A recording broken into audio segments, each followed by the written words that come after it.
All right, guys, we're back again with another great episode of PFREI.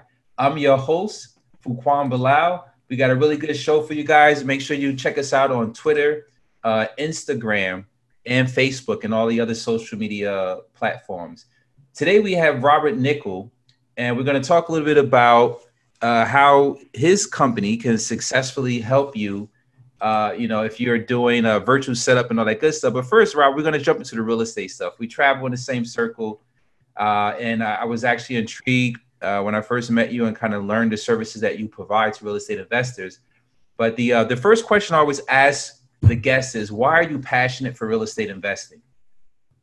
I think like a lot of people and probably most people that are listening, real estate is one of the only tangible assets and ways of vehicles to produce passive income and create the dream scenario, which is at some point, hopefully I can retire and live on the beach without having to show up and go to work every single day. And so the only way for me to really find leverage and accelerate that process and be able to, hopefully be a dad and have a family one day and make my parents proud and be a good brother and all the things that I really care about. Real estate to me was the vehicle. It was the tool that was going to help me create that life that I really wanted. Awesome. Let's jump into a little bit about your backstory, your personal story, how you guys started. I know you guys started around when the crash just happened and the market started dropping. You came in the business when people were going out of the business. So talk about that experience as well, and where did it go from there? Yeah, I think the cliche is it's better to be lucky than good, right? And that's kind of where I was. I was coming out of college. I was leaving my first corporate job because I realized pretty quickly that 9-to-5 salary was accumulating very, very fast. And so my best friend and I, we started rehabbing houses. We would buy. Our first house we ever bought was a probate house. And it was a guy in the neighborhood whose dad had passed away, and he was overwhelmed trying to fix up the house. So we went and purchased that house from him, got him in a better situation, gave him some cash, and we did all the work ourselves. So we did all the demo in the house and then reframed it and put a new roof on end to end. And that was pretty much the start of my journey. And I was actually really lucky because, like you said, everybody was running out of the market, and I was too dumb or naive or whatever you want to call it to realize what was happening. So I was all in. I was sending direct mail. I was busy. I was putting bandit signs out every weekend. Friday afternoon at 5 o'clock, I would staple 100 to 200 bandit signs out, hoping the police wouldn't pick them up till Monday. I was just out doing all the things that I thought you did to get a deal, and it worked. And pretty quickly I was overwhelmed. I could do about 3 to 4 deals a month. That's what I was able to do with answering the phone, meeting with sellers, hustling for buyers, usually at the same time, right? I'm driving to meet with the seller and I'm talking to a buyer about a potential house I was just at, trying to feel them out on pricing so I can negotiate. And then title companies are calling me, asking me for the same corporate docs and articles of organization. I already emailed them. Yeah. In the packet. So, it's like I had that still happens today. That still happens today, Rob. Yeah, I mean, it felt like I had 5 phones because I was just all the time, juggling phones. And that's, I learned pretty quickly that the hustle game wasn't really what it's all about. It looked good on Facebook. It was fun to post about the hustle and grind for a little while. It was good for my ego, but I learned pretty quick that wasn't very sustainable. It wasn't what I really wanted, which is why I started hiring virtual teams to do the day-to-day tasks. Yeah, so let's talk about that a little bit, because as you mentioned, it's a lot of work. I mean, I've been doing this for 20 years, and I love what I do. I'm passionate about it, and I'm not a behind the desk person. I like to be out in the field. I have GCs. I like to make sure that they're doing what they're supposed to do to stay on target. And I do capture a lot of that stuff on my social media to kind of show people or inspire people who want to get started. You can do this. This is the process, more like an educational format. But if you don't have systems and processes, which we're getting into now, it will be chaos. right? And I'm Absolutely. sure I think through that's the your best word experience, for it. yeah, through your experience, you realized that, and then you started to create your own processes and systems. So let's talk a little bit about that, going from the storm to transition into being able to put systems and process together so you can scale your business. Yeah, for me, honestly, it was a couple step process. I wish I could say, oh man, this light bulb came on. I knew I needed systems and processes, and boom, all of a sudden I had a beautiful foundation to run on in my business. And it was not that way at all. It was painful at the beginning. So for me, I had to realize when I answer the phone, I'm pretty much saying the same thing every single time. It's each conversation has its own nuances, but every time I'm talking to a seller, it's pretty much the same conversation. I'm trying to get my seller lead sheet really only had 5 blanks on it that I was trying to fill in. Really, all the other stuff was a benefit. And then I realized when I was running comps, when I was doing property analysis, there's a little bit of an art to it. You have to like kind of know the neighborhood, but mostly it was a checklist. I was looking in the same neighborhood, same size, bed and bathroom count. I was doing the same process every single time. And the real light bulb was, I mentioned title companies. Every single transaction, whether I was going to wholesale it or do a fix and flip, that part of the front end transaction with the title company went the same every single time. And so I had to think about it from that standpoint. Okay, there's a lot in my day that is repetitive.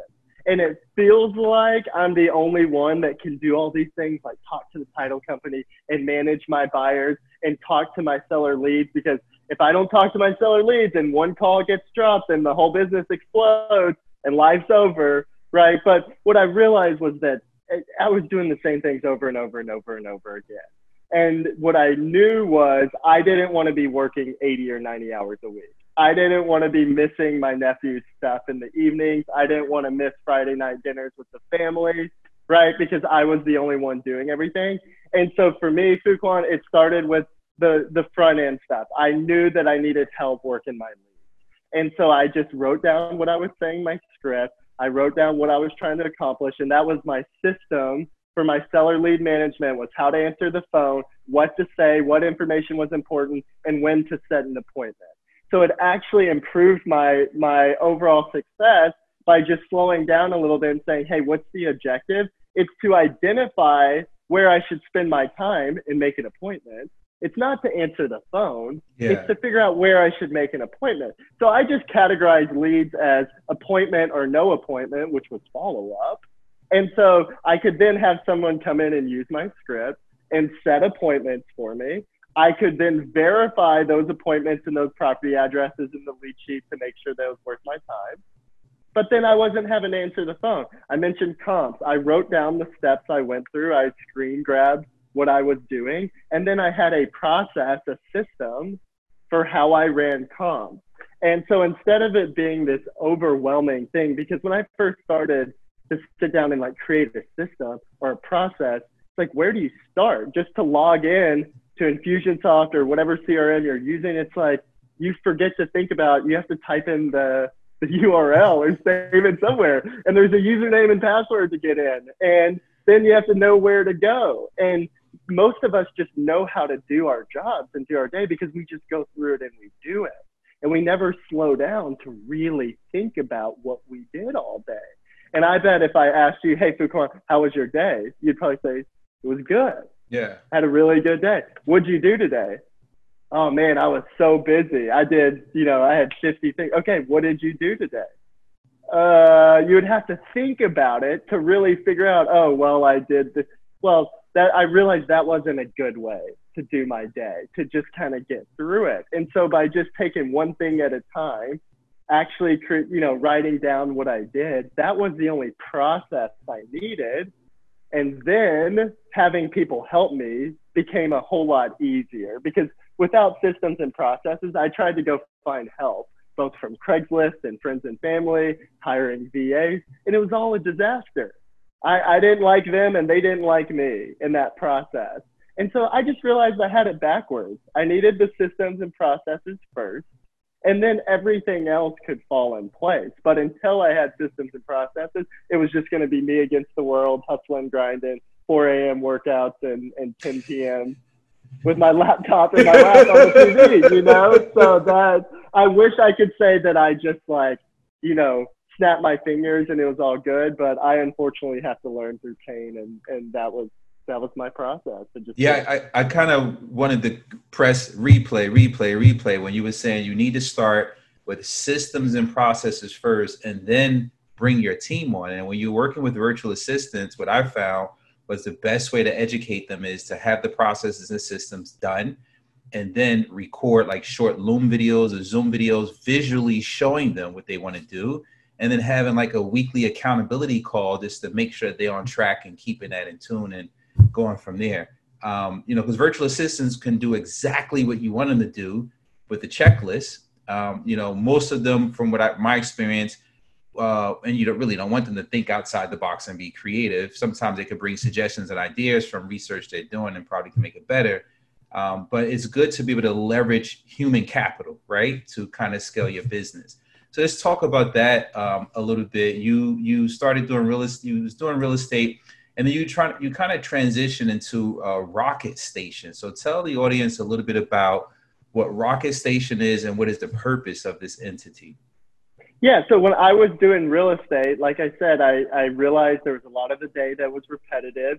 I had some great mentors in my life, fortunately. One of them was a broker that I hung my license. I'm in Texas, and to get MLS access, it's a non-disclosure state. So you can't just use Zillow, you can't just use Redfin and the syndication sites to get property analysis to run comps. You have to actually have MLS access to see what property sold for. So I got my realtor's license to be able to get MLS access, and my broker was a great mentor. And he was where I really learned about virtual assistants.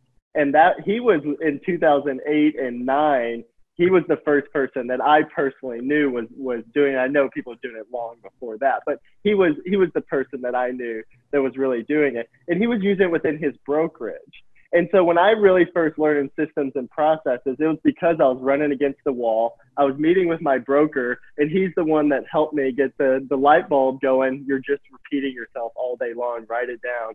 Because he had a team doing that. So I watched him with his virtual assistants from the Philippines. For his brokerage, it was circle prospecting. So every person that called off his signs and his billboards and all his marketing, he'd had somebody answering the phones and qualifying the leads. And then someone working all of his CRM and all the MLS and all the things. And I was sitting there watching his business, and he's at a home office with 3 kids. He was carrying his daughter's golf clubs at golf tournaments. He was building go-karts with Zach in the garage. He's closing bunches of transactions every month. And I'm like, what? How is he dad of the year, Superman? I mean, he's not driving Ferraris, but he has a great life, and he was the dad that he wanted to be. And he, spent his time with his family and I'm like, that's what it's all about. Like, how is he getting all this done? And so I just started watching him. This was in 2008, 2009, and 2010. And that's when I started creating systems and processes for myself. So every seller lead call, I would create a script.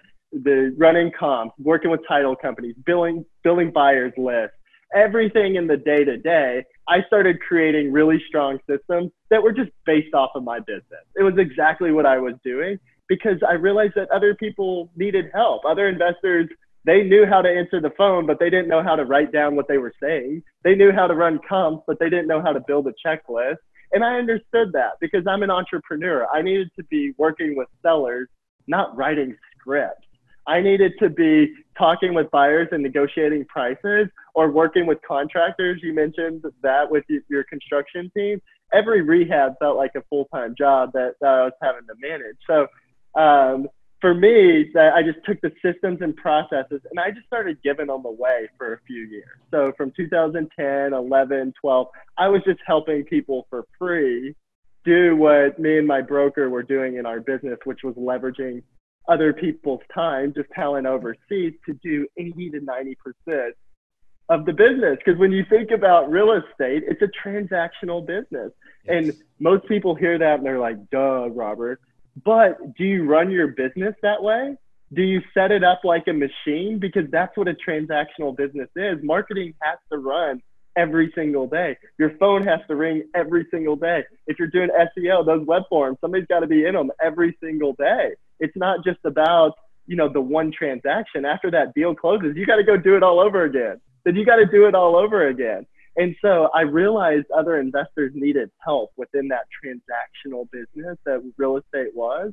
And so I was just giving them all the systems and processes and showing them how to hire VAs and where to go and how to do it. And I ended up spending more time helping people hire, train, build systems in their own business and doing all the things that I was doing than I was spending my own business. So in 2013, Rocket Station, that's when we formed it as a company, formally helping real estate professionals build systems on the front end, because I think long before you should hire somebody, you should have systems and processes.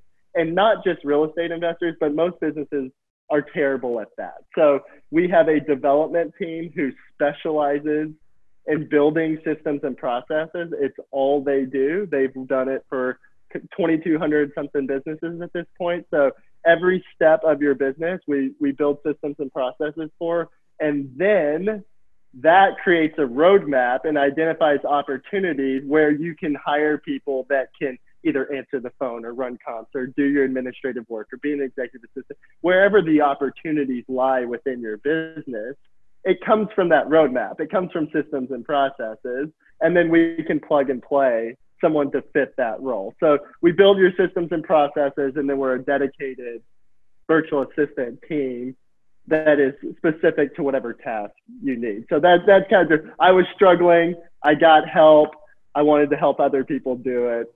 It's literally, that's pretty much it. That's amazing, man. So with these virtual assistants, is it real estate specific? Most of my work is real estate investors, or people who's looking to get into real estate. So I know I just saw you shaking your head, so you can pretty much help any company with the roadmap and hire a virtual assistant team. But for the real estate specifically, do you have key people who already know how to do cold calls, who already know how to search for comps, and who I can just say, hey, I want to start this business and I need your help, find me your key people, let's build this out. So you would take me from ground zero, consult with me, and then build me out the roadmap, and then bring on the virtual team to assist me to build that business, is what you're saying. Yeah, in a matter of days, right? So it depends on where you are with the front end. Some people have a lot of systems and processes in place, which makes the next few steps very quick for us. But to do the front end build out, it's not for us. We've done it so many times. So it doesn't really matter the process, whether it's lead management, because that's a huge pain point for a lot of people, is that seller lead management.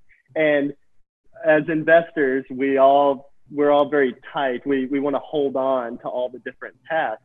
But I think through the last several weeks here, we've all been forced to kind of think about our businesses a little bit differently. So the idea of remote teams and virtual teams is very much the new norm for almost everyone. So whether you're going to hire our teams or not, we're happy to spend some time with you to show you. So I know you know me, Fuquan, and you know how the process works a little bit, but our team is there, especially right now.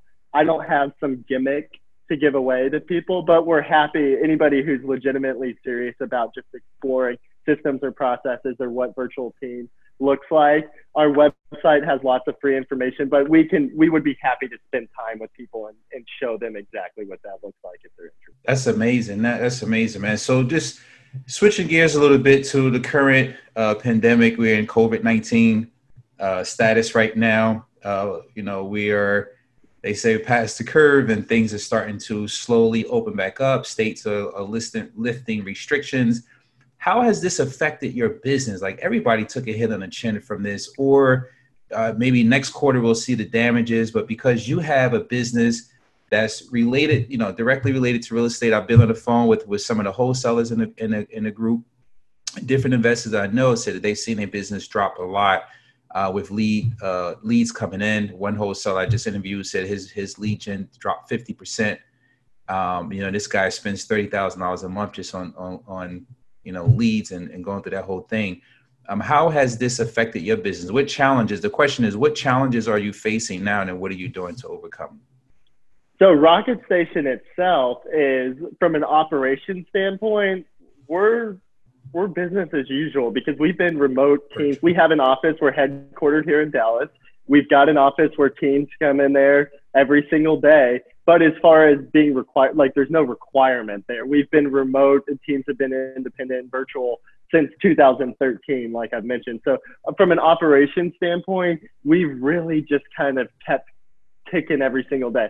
I will say some people are tired of being at home like everyone else. They love their families, their spouses and their kids, but I think everybody's a little bit tired of each other at this point, right? But as far as the business is running, I mean, we're pretty much business as usual, and we've been really fortunate on the client side to not have too many people leave. And what's really interesting is for us, the messaging has always been really difficult around, is it possible to run your business virtually? Can you manage an entire company remotely? How do you build culture? How do you build strong teams? And so what seemed like this impossibility has been forced on everyone overnight. So for us, we're catching a little bit of momentum right now because people are finally starting to understand that, hey, my entire business is done on a phone or computer. And it does not have to be run out of an office. So if you have strong systems and processes, which we make sure every one of our clients do, then an efficient and productive business is a secondary part of that. So I don't know what's coming down the line. I don't know what's going to happen in 30, 60, 90 days. I wish I did. But up till this point, our clients have remained strong and pretty stable. You know, we work with everyone from Fortune 500 companies, like publicly traded companies, software companies, property management companies, and they're behaving very conservatively right now, but not running or acting out of fear. It's just a conservative approach. And for us, the smaller clients, which are still some of the top investors in the entire country, they seem to be investing more in their business right now and kind of ramping it up because the impression I'm getting is that they're sensing that a lot of people are exiting. The hedge funds are out. There's a lot of people pulling out. We've got a couple out of Kansas City who are having some of their best months ever, and it's just because there's no competition. So I think if you're in the affordability range, I mean, I'm not a soothsayer. I have no idea what's going to happen. But what I see is anybody who's selling an affordable product, that's not a luxury product, you're in an affordability range, that's a working product house, then I haven't seen much of a hit there. Anybody who was rehabbing higher end stuff, anything over $300,000 in any primary market is I would be a little bit afraid of. But so far, knock on wood, things are moving. So I really have no idea what's coming down the line. But for us, it's pretty much been business as usual. That's awesome. Awesome. So let's share with the guests, you know, how they get in contact with you. You want to drop your website, if you got Instagram, Facebook, whatever that is, phone number. Let's share that with the guests.